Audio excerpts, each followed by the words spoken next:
This is persistent route oscillation.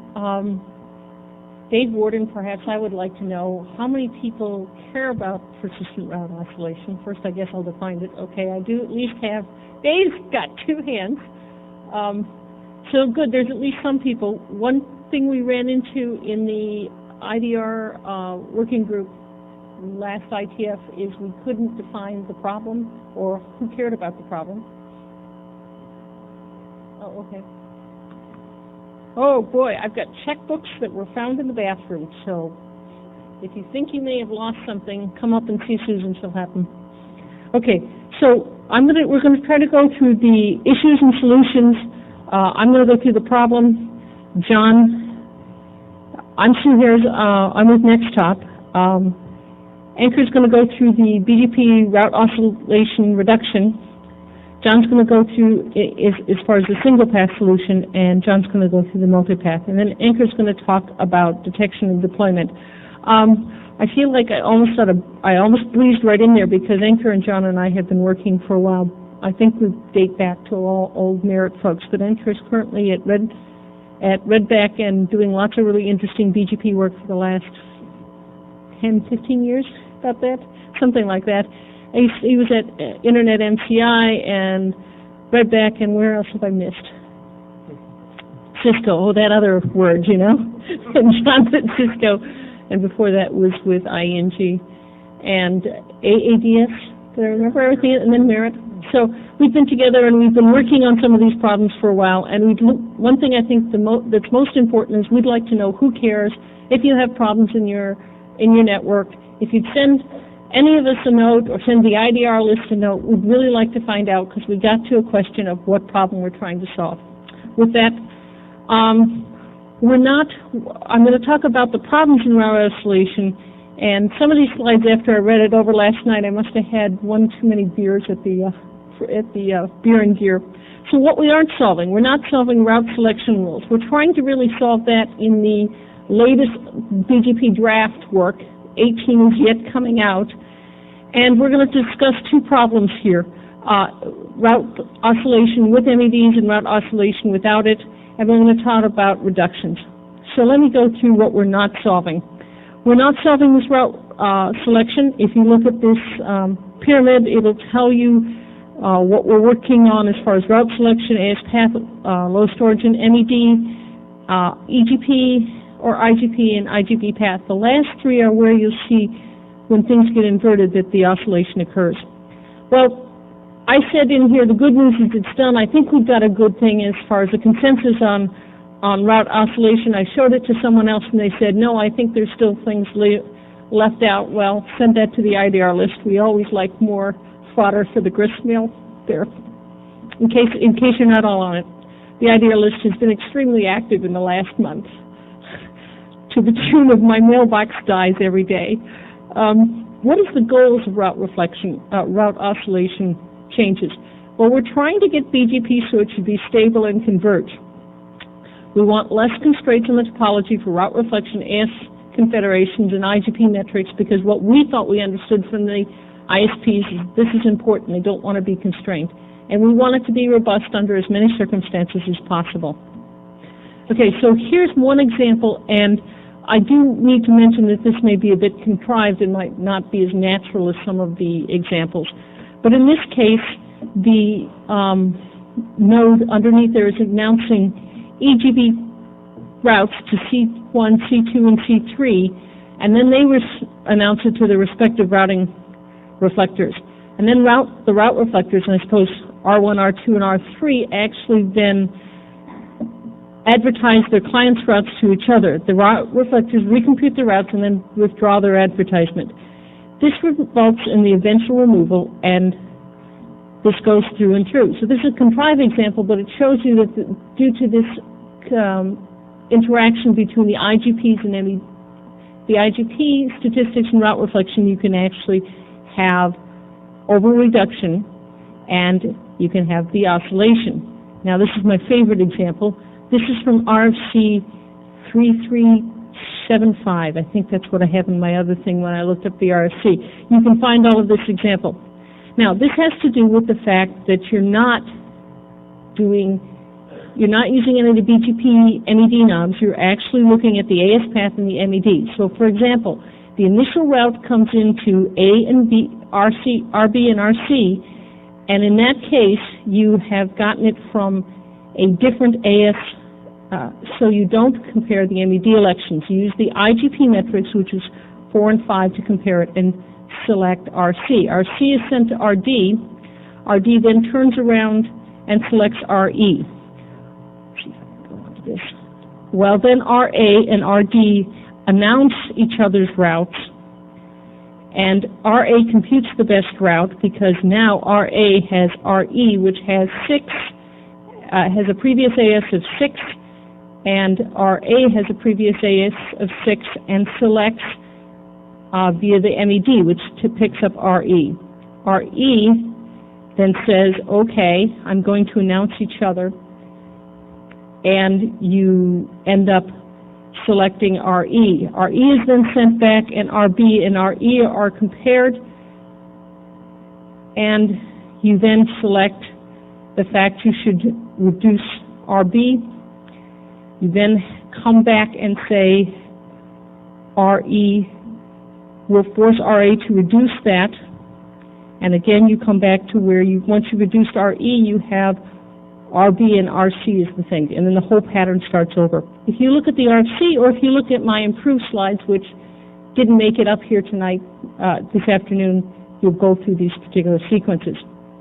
So the route withdrawal is a culprit for the route oscillation. So when these BGP updates come, sometimes you have the circular redundancy, you have a restriction of information by the route reflection of confederation, and you have a partial ordering due to MEG. So this route selection is oversensitive to the route information. It seems to play a role that we might not have intended. When we first started out with multi-exit, we were just trying to make sure we could pick between an Ethernet and perhaps a serial link or something that was less bandwidth ready. So right now, we really can't do the changes to the current protocol on the deployed base. So why are we just pretty much saying route reflectors here? This is actually true of AS confederations. In principle, they can be equivalent because you can treat AS border routers and confederations as route reflectors and their IBGP as clients. And so the confederation eBGP is non-compliant. So it's about the same because you actually find the same amount of reduction of information. Confederations are usually deployed as a two-level hierarchy, and the ABSRs are fully meshed, so again, you lose information, which probably is what's happening to your brain right now. If you go later and pick up the improved slides we didn't get up, you'll find that you can walk through it, or you walk through the RC, because this problem, although interesting, is probably a difficult one to watch. There are two solutions that we're going to look at. There is the single-path solution that Enke has and a multi-path. Then we'll talk about the route oscillation detection and deployment.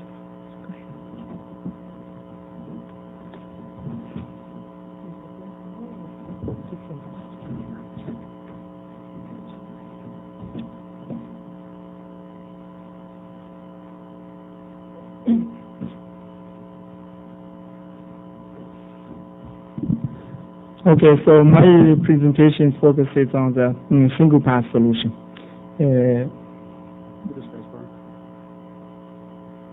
Okay, and yeah, actually, some of these points have been basically just talked about by Sue in Sue's slides.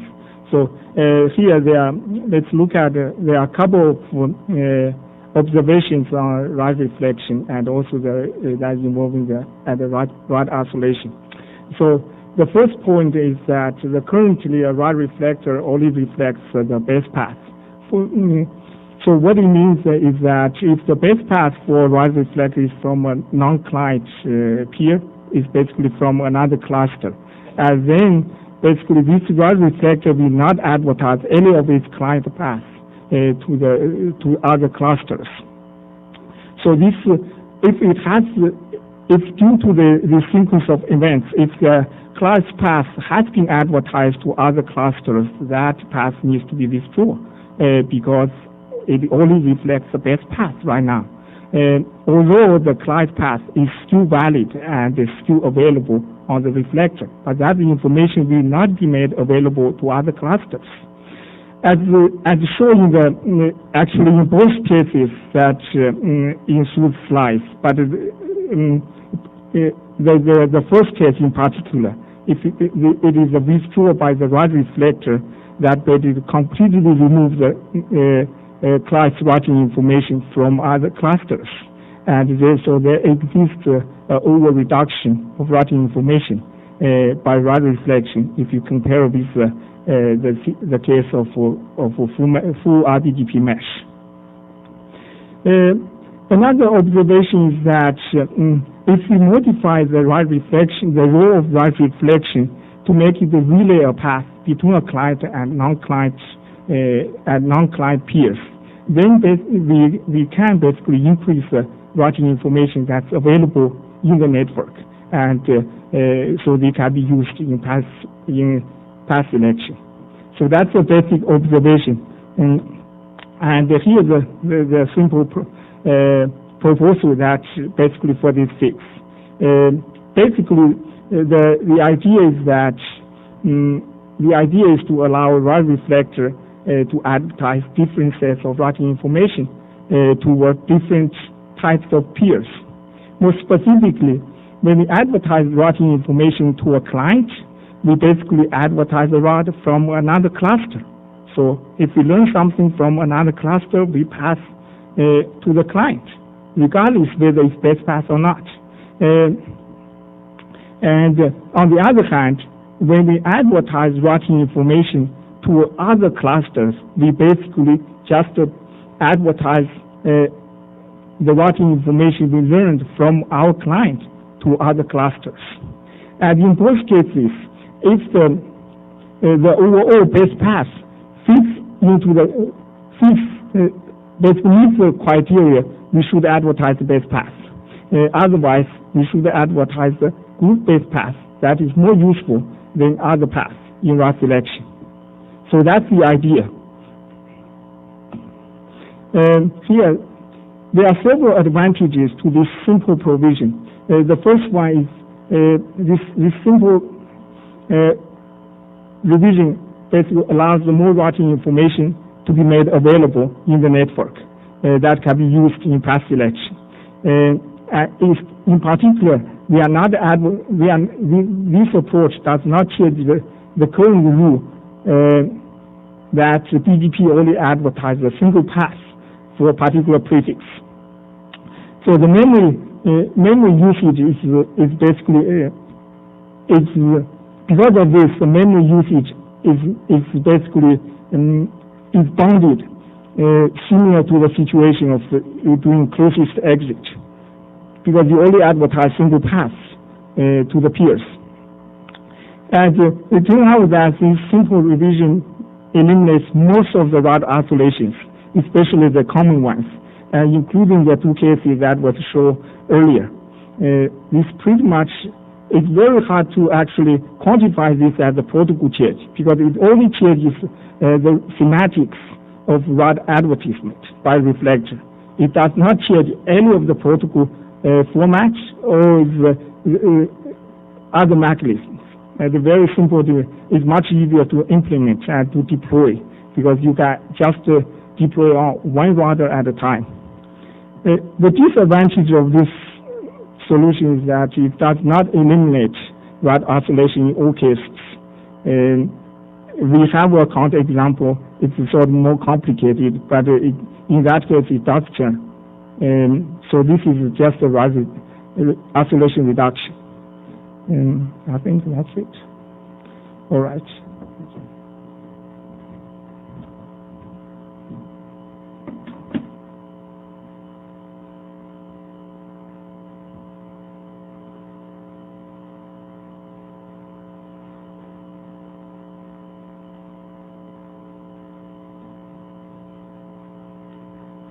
Okay, so Enke's talked about kind of a nice backward compatible hack that improves the situation. And what I'm going to talk about now is some work that my co-authors and I did to think about, well, what happens if we don't want to, just kind of improve things, but we want to fix the problem altogether.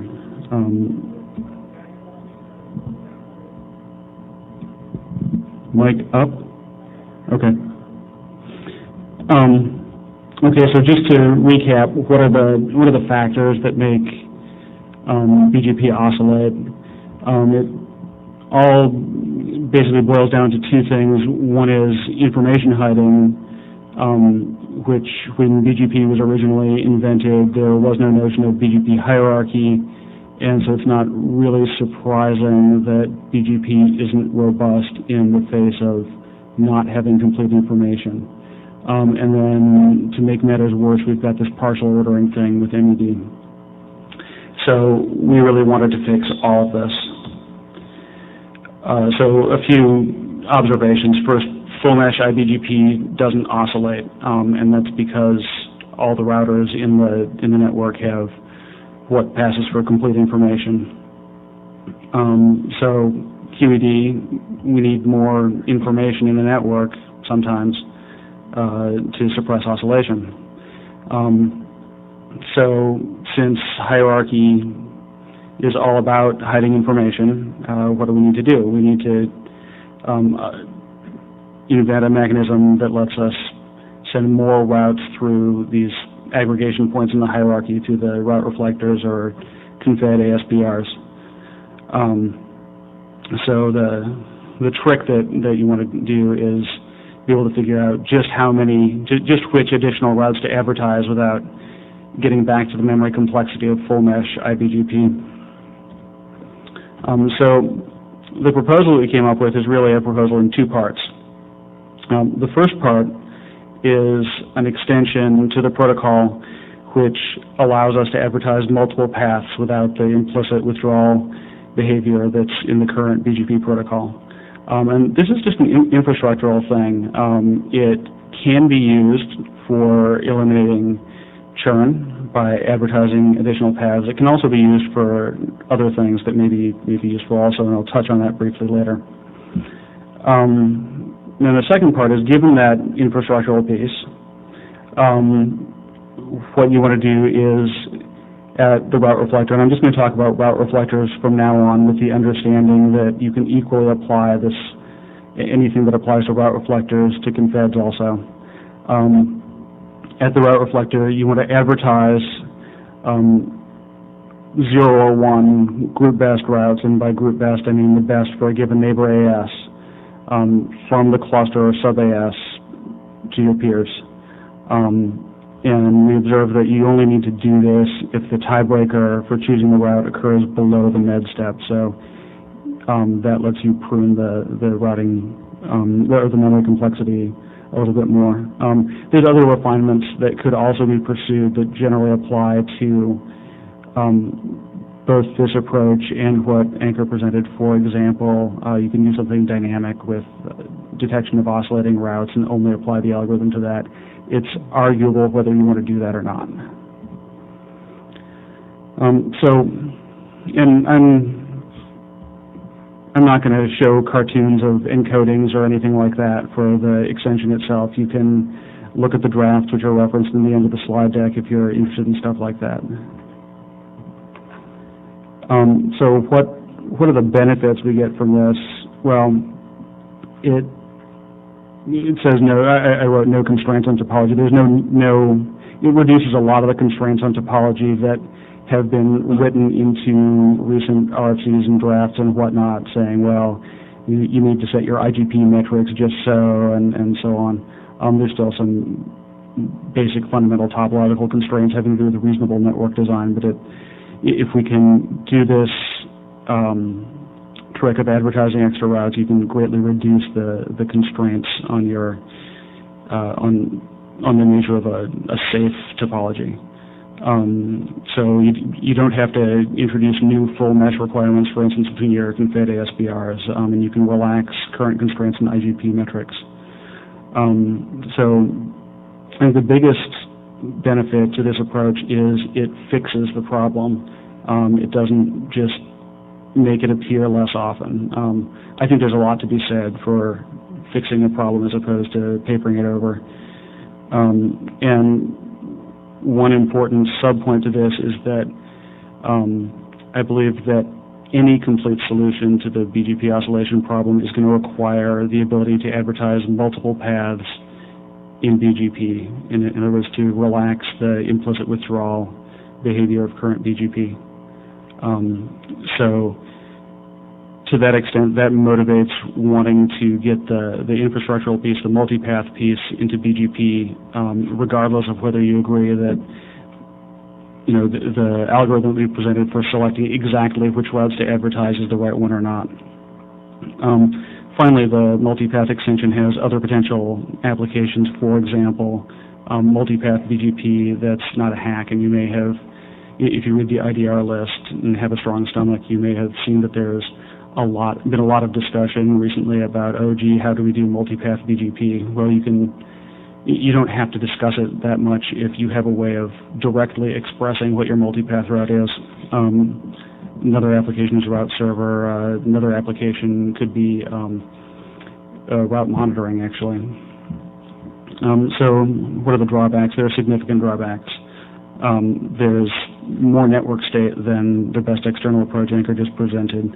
And the memory complexity looks like basically route reflection as it's spoken today is the least memory hungry.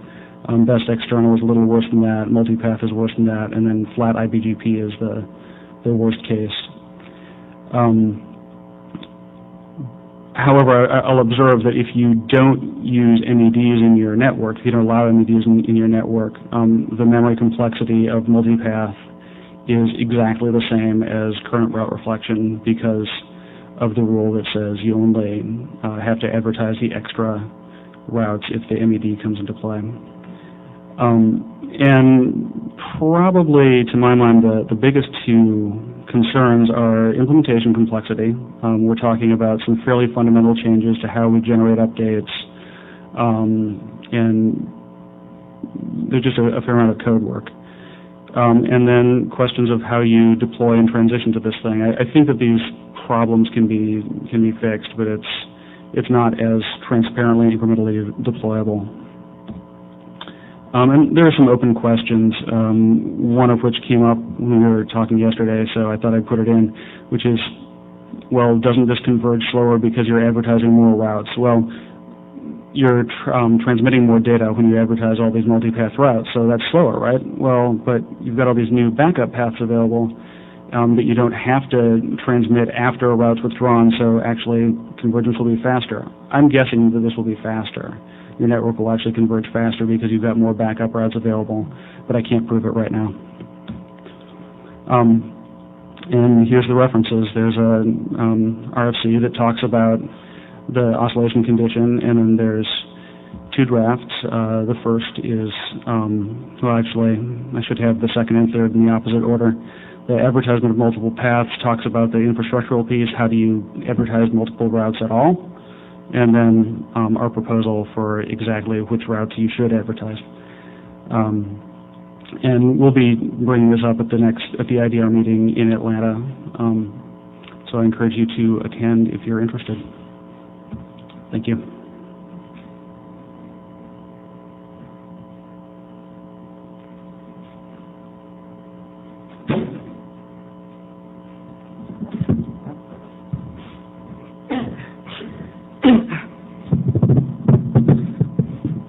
So yeah, now we have this problem.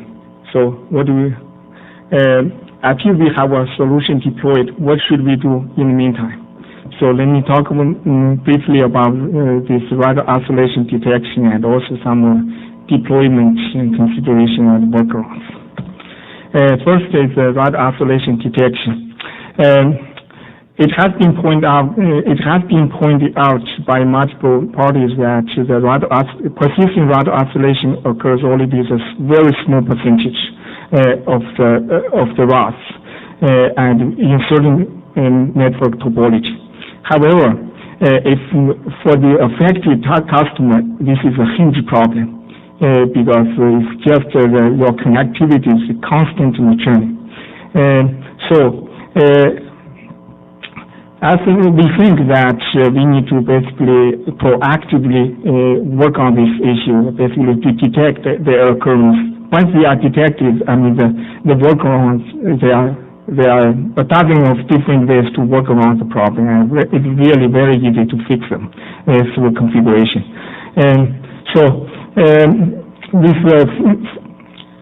It is noted that fully automated approach is really very difficult to get it correct. And so here we are suggesting that the protocol assistant detection mechanism. I think the main thing is that we need to maintain the flap statistics for RBGP peers, for RBGP learned rods. Currently there is at least one implementation that is by Redback, has been there for a year now. Basically, you can do show BGP rods flap statistics internal. That will show all the rods that have been flapping at what frequency, and basically similar to the dappling mechanism without applying the actual dappling. And then you can basically look at the rods that are with the highest frequency, flapping frequency, and then basically investigate further. I think if the vendors implement this mechanism, that will help a lot to the providers. So here are some of the deployment considerations. The first one, actually, this is it's really it is amazing. There are still some providers that have not enabled this deterministic BGP rod selection, deterministic MED knob in their configuration. And this basically was a bug in a couple of implementations. And that leads to inconsistent rod selection in your network. And this is very bad. This basically should be enabled everywhere. The bug has been fixed several years ago. And another point is that depending on your network size, you could consider fully mesh your RBGP peers. I mean, these days, it's several hundred peers.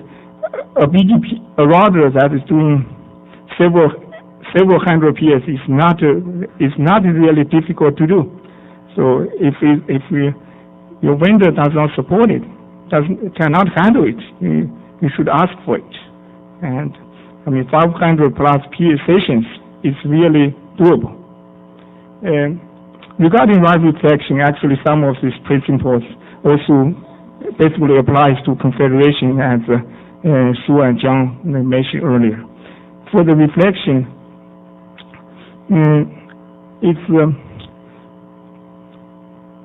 it is preferable to use a one-level rod reflection, because more levels you use, the less information will be made available, and you increase the chance of persistent rod oscillation.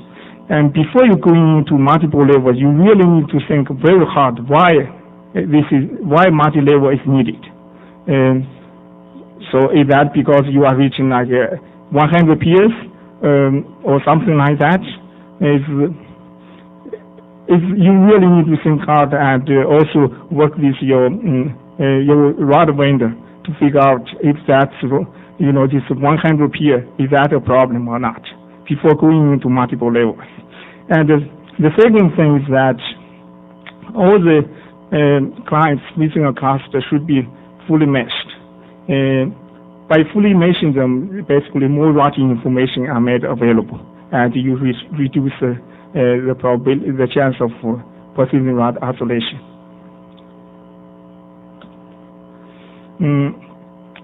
And this MED, it has been shown MED, it has been causing different types of problems. So, but it is there. But you need to make a conscious decision. Basically, if you don't need it, don't use it.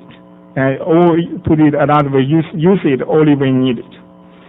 And another point is that when you design the rod reflection or confederation topologies, make sure that you carefully evaluate your network topology. One of the biggest factor right now is probably regarding the metric assignment for this inter-cluster metric versus intra-cluster metric. And it is not always possible, but if it's possible for your network, I mean, the intra-cluster metric should be much larger than the intra-cluster metric. Then, if you do that, you basically you have a lot more flexibility in choosing which router should act as a route reflector. It pretty much make it not an issue. Otherwise, this metric will play a very significant role in that decision. Another bullet is that this actually has come up a couple of times on the RDR mailing list. So here, what I'm suggesting is that do not transition the base path from one eBGP path to another eBGP path simply based on router ID, because that is just a random number, and assuming everything being equal. Actually, this feature is on by default for some of the implementation. It has been shown that this feature eliminates some router oscillations, because this router ID is really for eBGP. It's really random. You don't have any control over what number your eBGP peers will be using as a router ID. So it's a random thing. There's really no need to change the base path because of this. And finally, in the monitor route oscillation and doing workarounds, because this has a huge impact for the customers. All right, here's some acknowledgements. Yeah, that's all.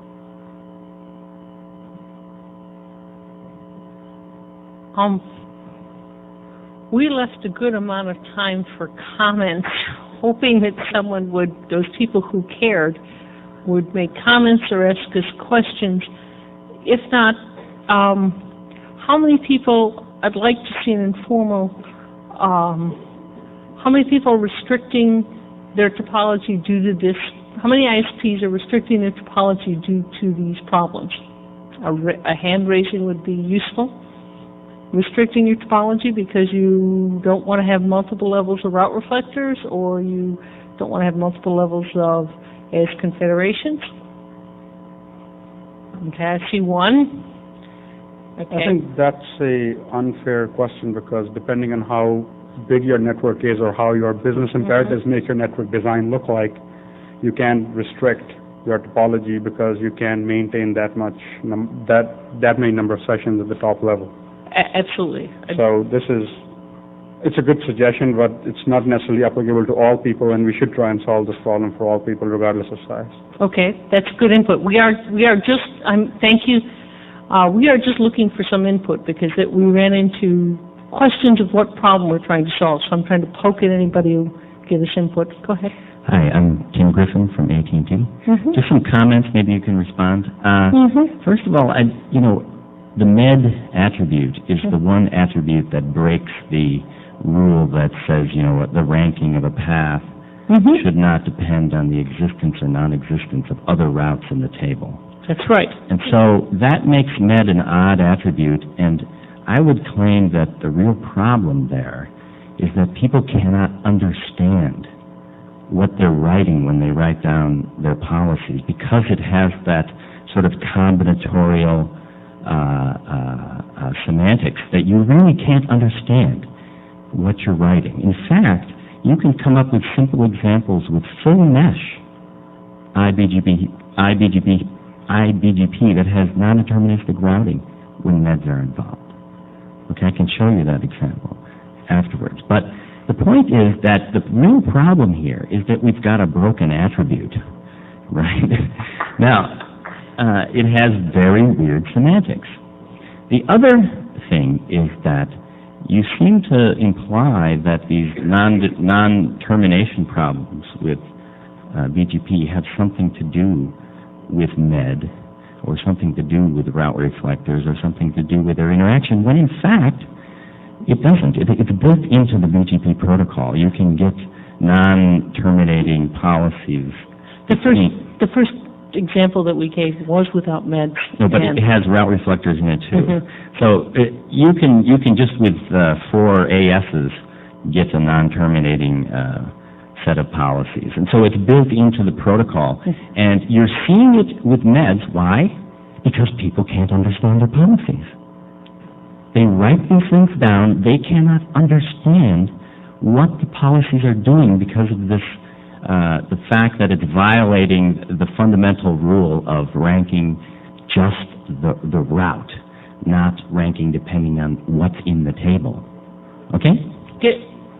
John, I'll let John go. Does it turn on? If not, you got mine.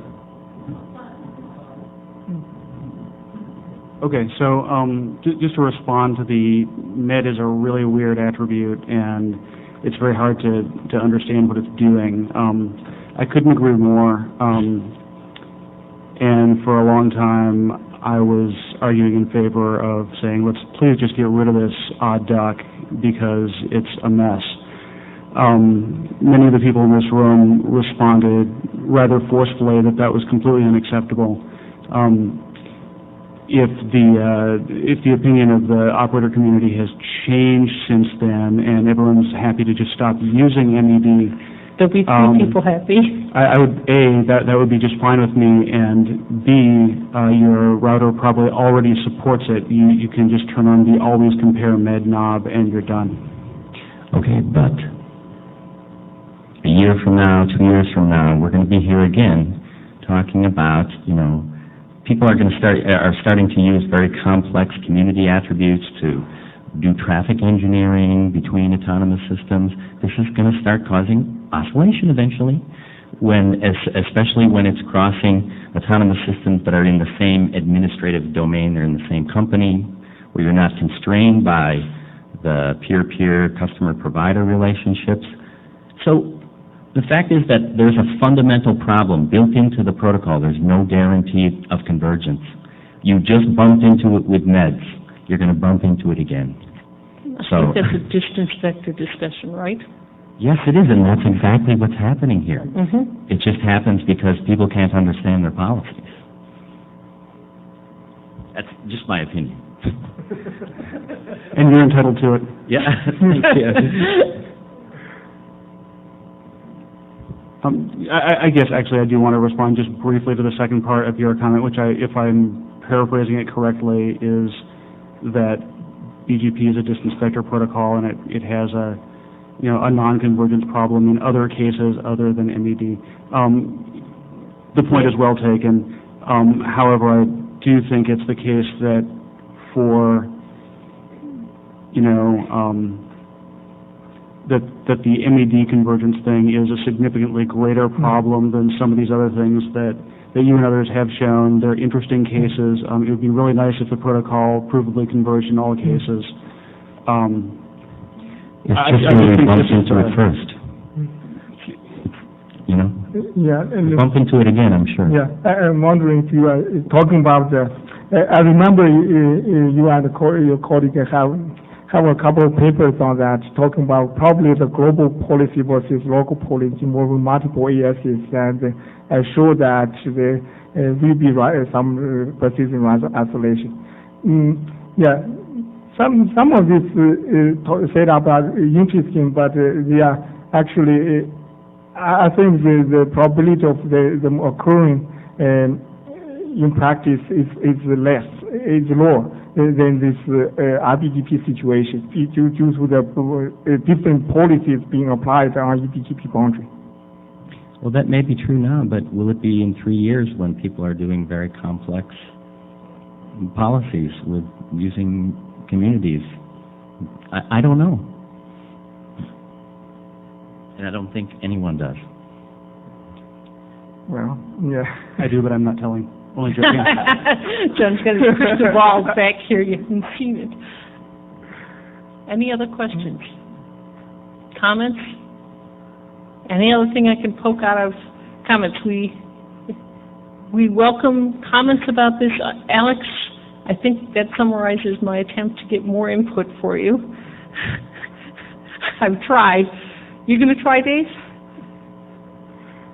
Any other ISPs that want to make comments? I mean, there's a lot of really interesting statistics about problems with oscillation. We've seen really good things. We're trying to find what you want to do with this. So I do strongly encourage people to speak up because we've been trying to solve this problem for, I think, 4 or 5 years now. Mm-hmm. We have data that shows that about 1% of the internet currently deployed is subjected to this problem, and we have a couple of fixes. We can not turn on meds, or you can not pay attention to meds. You can restrict your topology. We can put in a change to the protocol, which will be internal only, change the algorithm as Enke presented. We can have more significant changes that will solve this problem and other problems into the future, but we'll have some deployment considerations, or we can continue to do nothing. Right now, the only thing that we can do is what we've done for the last 5 years, which is continue to do nothing because there's no consensus whatsoever. So I highly recommend that we come to a resolution on what we want done. If there's enough pain, tell us so we can fix it. If not, we'll keep doing nothing. This is not also an offer to stop giving presentations about this if everyone's sick of it. Yeah, we'll stop talking. Go ahead. I actually have 2 points. I think one of the problems, and I'm sure most of us would agree, is it's encouraged, or at least it's been based on the literature. And when I say the literature, there's probably one book that everybody here that's on its second revision would agree is something a lot of the smaller corporations, companies that are peering or purchasing transit are using to build their configurations, and that is to use MED as a way to influence inbound traffic. And doing it in any other way involves communities and matching community values so that your upstream provider can set local preference. And that's not something that's very well socialized. So we're still going to see this explosive use of a broken attribute. I think the second point would be that a lot of ISPs are still using or translating IGP distance into MEDs and then announcing that. And I think in the previous presentation when we saw those S-path updates, I think that's likely what the cause was, because NIMDA was breaking a lot of internal links or breaking Ethernet LANs or whatever, which was causing some topology changes in the IGP, which was then reflecting itself in the MEDs that were being reflected or being announced outside the network. So I think while we're still doing that, we're going to continue to see these type of oscillatory problems with MED alone, and then to the previous point, we're going to see with other experts as well if we keep trying to marry the IGP and its inherent instabilities with BGP. Is that enough to swallow? I'm sorry. Yeah, let me comment on that. I certainly agree with your opinion on this regarding the use of MED. I think the MED has been deployed, widely used for probably more than 8 years now. I don't think we can tell ISPs and customers to stop using that because it's already deployed so widely. I mean, it's just you cannot change it. And also, as one of the Suit slides shows that this right oscillation actually can occur without involving the MED at all. So it seems to play a less role than what we have been thinking. So and also the 2 solutions. One is for the reduction, the other is the elimination. Basically, do not make assumption about not using MED. I agree. I think that's fine, and I'm more in line with John's points, and I think both your points, that we can increase the amount of information that we're sharing among BGP speakers to get rid of this loss of information problem, especially with this kind of stratified decision process that can change based on where you are in the network. So if it's not a MED problem, that's fine, but it could be other problems down the road. And I think maybe we need to start analyzing what those potential failure modes can be beforehand. Alex Chen In. I'm going to speak up as a routing area director in LATIF and support the working group chair, Dave, and people who spoke up. There's a perceived at least problem in the ETF that the service providers are not being listened to, and that we're ignoring input from you. I would like to say that consider this as an explicit invitation to provide your feedback, and we need it. Please read the drafts, work with the working group chairs, work with the authors, speak up on the mailing list. It's now very active, so you're not going to look like you're the only one speaking there. So it's going to be pretty comfortable. And let's not, after this meeting, let's not go away and forget about it, like, okay, good words have been said, forget about it till the next meeting. Let's do something. And until we do something, until you guys actually read the drafts and provide the feedback to the ETF working groups, nothing's going to happen. At least nothing that will satisfy you guys. Go ahead, please. Yeah, I just have one comment. I think that clearly solving the convergence problem is desirable. I would say even going one step further and knowing that not only will the protocol converge, but knowing that it'll converge to a particular solution that can be predicted from the inputs. But what I mean by that, just to pick a really small example, is this notion of disabling use of router ID. One of the suggestions that came up in the last presentation. If you get a new route that's better only in terms of router ID, not switching to it, one disadvantage of that is it becomes difficult from a static snapshot of the routes learned from neighboring domains to actually predict the routing solution the system will have. And this makes it incredibly difficult to debug or to have prediction tools for traffic engineering that depend on being able to know what the routing output will be for a given set of policies and a given set of inputs. Making things dependent on order and timing seems very risky if you want a predictable system. Yeah, that's true. However, I like to point out that if you do have a preference, if you want to favor one path over another, basically there are multiple ways to do it. Including local preference path, all of this stuff. If that's what you want. If you really don't care, it's really. The decision process, the right selection runs all the way down to right ID. You are going to get it in sort of random outcome. Well, I think if you're bound to get that, though, with multi-homed customers, you end up having the same AS path length. And a lot of the other attributes may be identical, may even be the same exit point, so the IGP metrics may be the same as well. So it's not obvious. In a large ISP backbone that connects to peers with lots of multi-homed customers, it could very easily happen that you get down to the router ID type break. Now, granted, deterministic output of the system may be less issue compared to oscillation. Oscillation is a much more serious problem, but it might be nice to have a solution that solves both problems rather than focusing just on the oscillation problem. Thank you. I don't know your name, so if you'll announce. William from Milan Communications. I wanted to kind of ask a person from Cisco how hard it would be to put something that would allow Cisco to keep track of route changes. For example, if route has changed in the last 2 minutes, you would be able to keep some kind of history and see if it happens too often, and then just stop and answer, at some point stop sending mails. It seems to be like an intermediate solution that's not very hard to do.